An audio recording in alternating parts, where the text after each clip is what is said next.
শুভ সকাল।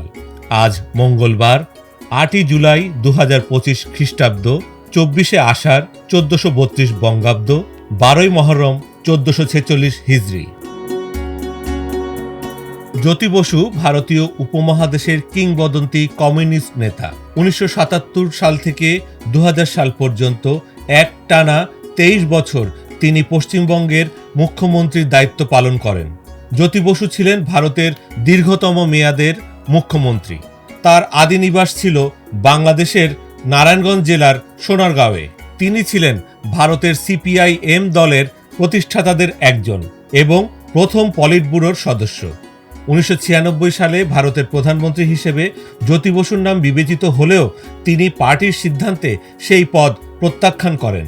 দীর্ঘদিন মুখ্যমন্ত্রীর দায়িত্ব পালনের পর শারীরিক অসুস্থতার কারণে বুদ্ধদেব ভট্টাচার্যের হাতে মুখ্যমন্ত্রীর দায়িত্ব অর্পণ করে অবসর নেন। জ্যোতি বসুর জন্ম ১৯১৪ সালের ৮ই জুলাই কলকাতায়। তার প্রকৃত নাম ছিল জ্যোতিরিন্দ্র বসু। ১৯৬২ সালে সিপিএমে যোগদান করেন। ছিলেন পশ্চিমবঙ্গের বিরোধী দলনেতা। জীবনে একবারই ১৯৭২ সালে বরানগর কেন্দ্রে পরাস্ত হন তিনি। ১৯৭৭ সালে প্রথম বামফ্রন্ট সরকারের মুখ্যমন্ত্রী হন জ্যোতি বসু। বাংলাদেশের মুক্তিযুদ্ধে জ্যোতি বসুর অবদান কৃতজ্ঞ চিত্তে স্মরণ করা হয়। গঙ্গার পানি বন্টন চুক্তিতে তার প্রচেষ্টা অনস্বীকার্য।